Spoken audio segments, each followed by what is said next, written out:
Saudamos todos os nossos irmãos, irmãs, amigos e amigas com a graça e a paz do Senhor Jesus. Mais uma vez nos encontramos para estudar a Bíblia e somos gratos a Deus por Ele ter nos acordado para mais esse dia. E também nós somos gratos a Deus por cada um de vocês que estudam conosco a Bíblia diariamente, vocês que compartilham os estudos com outras pessoas, vocês que são inscritos no canal Hora Tranquila, no YouTube. E também nós agradecemos a todos vocês que nos escrevem, dizendo de onde acompanham os estudos cada dia. Mandamos aqui um alô especial para o José Henrique, de Serra, no Espírito Santo. Jocinir Bueno, de Lapa, no Paraná. Maria de Lourdes, de Juiz de Fora, Minas Gerais. Miriam Eunice Joaquim, de Angola, província da Huila, em Lubango. Aparecida Gomes, de São José do Belmonte, em Pernambuco. Leonor Maia e Albino são de Portugal. E todos os demais que nos escrevem, nós agradecemos e mandaremos sempre um alô para vocês. Iremos orar. Querido Pai que estás nos céus, o nosso muito obrigado pela vida, nosso muito obrigado por este dia que estás nos concedendo, o nosso muito obrigado, Pai, pelos momentos que vamos ter agora para estudar a Tua Palavra. Que Teu Espírito Santo esteja presente com cada um de nós, abrindo a mente para o entendimento e também, Pai, nos ajude a colocar em prática em nossa vida. Pedimos uma bênção especial a todos que estudam conosco a Bíblia. Cada um tem suas lutas, seus problemas, suas necessidades, as suas dificuldades. Abençoa-os, Pai, dê vitórias em todos os aspectos de sua vida, em nome de Jesus. Amém. Eu fico muito feliz quando podemos tomar a Bíblia em nossas mãos e estudá-la. A Bíblia é o nosso guia ou a nossa guia segura para nós podermos alcançar a vitória em Cristo Jesus. Ela nos orienta, ela nos mostra as coisas que aconteceram no passado com aqueles que foram chamados por Deus, que eram filhos de Deus também, e os erros que eles cometeram para que nós também não cometamos. E também a Bíblia nos mostra como é que nós deveremos proceder para que nós possamos estar em comunhão com Deus cada dia. Nós queremos continuar o estudo que nós começamos ontem. Falamos aqui a respeito de que nós não poderemos acrescentar e nem diminuir nada da palavra de Deus, porque o livro do Apocalipse nos diz que aqueles que acrescentam ou tiram alguma coisa da palavra de Deus, também Deus irá tirar a parte deles no livro da vida, na vida eterna. E como nós temos estudado esses dias, nós sabemos que essas orientações foram escritas por Moisés para o povo de Israel. Eles estavam na fronteira para entrar em Canaã. E então Moisés escreveu esse livro de Deuteronômio, lembrando tudo o que havia acontecido com seus antepassados, como Deus os havia guiado, e que eles agora permanecessem fiéis a Deus, que eles não se desviassem, que eles obedecessem e cumprissem a vontade de Deus em suas vidas. Como nós sabemos, aconteceu com eles, pode acontecer conosco. Nós fazemos votos a Deus, nós prometemos que nós vamos ser fiéis, mas quem sabe na primeira oportunidade que nos sobrevém uma tentação, nós caímos, nós falhamos. Por quê? Porque nós confiamos em nós mesmos e nós não podemos confiar no nosso intelecto, no nosso conhecimento da palavra de Deus. Nós não podemos confiar na nossa força.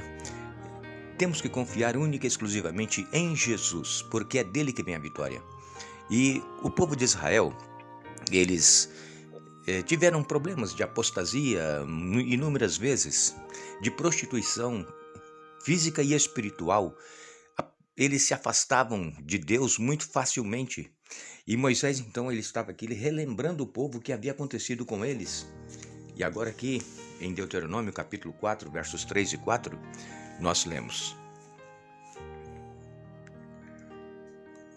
Vocês viram com os próprios olhos o que o Senhor fez no incidente em Baal-Peor. Ali, o Senhor, seu Deus, destruiu todos aqueles que adoraram Baal, o Deus de Peor. Mas vocês que foram fiéis ao Senhor, seu Deus, estão hoje todos vivos. Aqui Moisés relembra aquele episódio que aconteceu em Baal-Peor. O que é Baal-Peor? Baal é o nome de um deus pagão e este nome Baal significa apostasia, afastamento dos princípios que Deus deixou para serem seguidos e obedecidos. Baal significa prostituição espiritual e também prostituição física. Baal era o deus pagão dos Moabitas. E aqui no livro de Números, no capítulo 25, Números 25, versos de 1 a 15, nós lemos na palavra de Deus: Enquanto estava acampado em Sitim, os homens de Israel começaram a manter relações sexuais com mulheres moabitas da região. Essas mulheres os convidaram para os sacrifícios a seus deuses. E o povo participou da festa e adorou os deuses de Moabe. Assim, os israelitas prestaram culto a Baal em Peor, e a ira do Senhor se acendeu contra o povo. O Senhor disse a Moisés: Prenda todos os chefes do povo e execute-os diante do Senhor em plena luz do dia, para que sua ira ardente se afaste de Israel. Então Moisés ordenou aos juízes de Israel: Cada um de vocês executará os homens sob sua autoridade que participaram do culto a Baal em Peor. Nesse momento, enquanto todos choravam à entrada da tenda do encontro, um israelita levou para dentro de sua tenda uma mulher midianita diante dos olhos de Moisés e de toda a comunidade de Israel. Quando Finéias, filho de Eleazar e neto do sacerdote Arão, viu isso, levantou-se e saiu do meio do povo. Pegou uma lança, correu atrás do homem até o interior de sua tenda e atravessou o corpo do homem e da mulher na altura do estômago com um só golpe. Então, a praga contra os israelitas cessou. A essa altura, porém, 24.000 pessoas já haviam morrido. Então, o Senhor disse a Moisés: Finéias, filho de Eleazar e neto do sacerdote Arão, afastou minha ira dos israelitas ao demonstrar tamanho zelo por mim no meio deles, evitando que eu destruísse os israelitas na ira do meu zelo. Agora, diga-lhe que faço com ele minha aliança especial de paz. Por meio dessa aliança, dou a Finéias e a seus descendentes direito permanente ao serviço sacerdotal, pois em seu zelo por mim, seu Deus, ele fez expiação pelo povo de Israel. O homem israelita morto com a mulher midianita se chamava Zinri, filho de Salu, chefe de uma das famílias da tribo de Simeão. A mulher se chamava Cosbi e era filha de Zur, chefe de um clã midianita. Não sei se os irmãos se lembram, os moabitas eram descendentes de Moabe. Moabe era filho de Ló com uma de suas filhas. Vocês se lembram daquele episódio quando a mulher de Ló se transformou numa estátua de sal? E as filhas de Ló o embriagaram e então tiveram relações sexuais com o próprio pai. Elas se engravidaram e um filho se chamou Moabe, o outro se chamou Amon. Mas Deus amaldiçoou a descendência de Moabe. E Moabe, os moabitas, eles tentavam destruir o povo de Deus, mas não era possível. Eles até enviaram mensageiros, o rei enviou mensageiros para o profeta Balaão, querendo que Balaão fosse lá e amaldiçoasse o povo. Vocês conhecem a história de Balaão também. Balaão insistiu com Deus para ir e Deus não permitiu, mas no final Deus disse: vai, mas eu vou colocar nos seus lábios que você vai falar. E então, quando chegaram lá, o rei levou o Balaão para um alto monte, de onde se avistava o acampamento de Israel, para amaldiçoar, e Balaão só abençoava. Levou para outro monte, também Balaão só abençoava o povo de Israel. Por fim, Balaão, vendo que não conseguia amaldiçoar o povo de Deus, ele sugeriu que as mulheres dos moabitas seduzissem os israelitas, e assim eles iriam pecar e se afastar de Deus, e assim aconteceu. O pecado, irmãos, ele é sedutor, ele é traiçoeiro.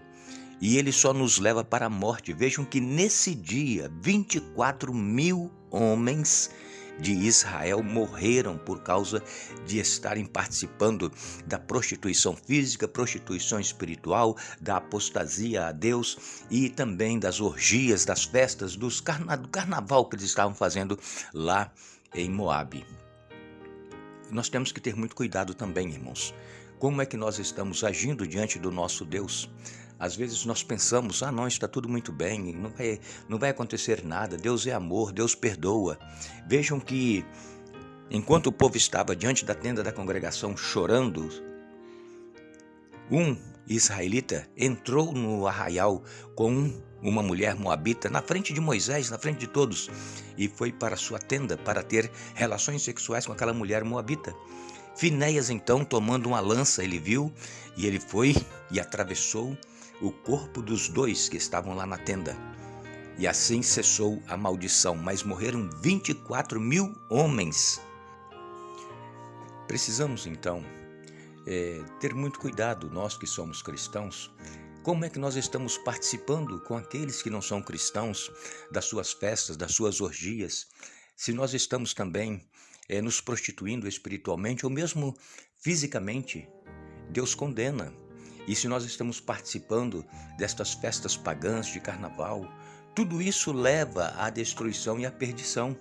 Sabemos que Deus, ele é amor, ele nos ama, mas também Deus, ele é justiça, ele vai agir com justiça quando ele vier. Aqui em Oséias capítulo 4, versos 12 a 14, nós lemos: Pedem conselho a pedaços de madeira, pensam que uma vara lhes dirá o futuro, seu desejo de ir atrás de ídolos se tornou insensatos, prostituíram-se cometendo adultério com outros deuses e abandonando seu Deus. Oferecem sacrifícios a ídolos no alto dos montes, sobem as colinas para queimar incenso, à sombra agradável de carvalhos, álamos e terebintos. Por isso suas filhas se voltam para a prostituição e suas noras cometem adultério. Mas porque eu as castigaria por sua prostituição e adultério, pois seus homens fazem a mesma coisa, pecando com prostitutas de rua e dos santuários, ó povo sem entendimento. Você segue rumo à destruição. Então aqui o profeta Oséias vem falando que as pessoas, elas vão em busca de outros deuses, de madeira, de pedra, deuses feitos pelas próprias mãos dos homens, e se prostituem então com esses deuses, prostituem espiritualmente, adorando esses deuses. Isso é prostituição espiritual. Deus, ele quer ser adorado. Deus, ele disse para o povo de Israel: não terás outros deuses diante de mim, não farás para ti imagens de escultura, nem a adorarás, nem se inclinarás perante elas. E nós vemos muitas pessoas adorando imagens e se inclinando perante elas. Isso é prostituição espiritual. Nós temos um Deus que está vivo, um Deus que é eterno, um Deus que contempla todas as coisas, e esse Deus está pronto a nos ouvir e nos atender. Que nós possamos ter muito cuidado como estamos nos relacionando com Deus, se estamos agindo como o povo de Israel, e lá em Baal, adorando Baal lá em Peor, era o Deus dos Moabitas, ou se nós estamos adorando o nosso Deus em espírito e em verdade, não somente com os lábios, mas com o coração. Estamos agradecidos a Deus por Ele ter permitido estar junto com vocês uma vez mais. Se Deus permitir, voltaremos amanhã com vocês, seguindo este estudo, mas não nos esqueçamos, Jesus, Ele orou por nós e está em João 17, verso 17, santifica-os na verdade, a tua palavra é a verdade. Que Deus nos abençoe.